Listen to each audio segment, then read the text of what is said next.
Hello guys, welcome to my project video.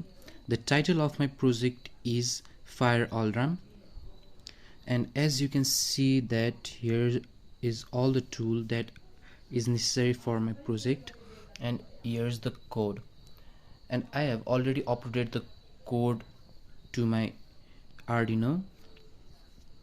And let's talk about the tools I have used. Okay, this is the flame sensor.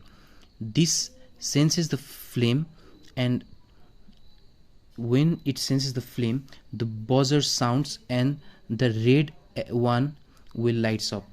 Okay, and this is Arduino, and there are two LEDs. One is green, that is lightning right now, and this lights when there is no flame detected, and the red one lights up when the flame is detected. Okay, now let's talk about the code. As you can see that here is the code.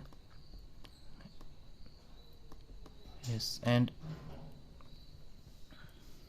now let's test my project. Okay, let's bring the flame source here and let's test.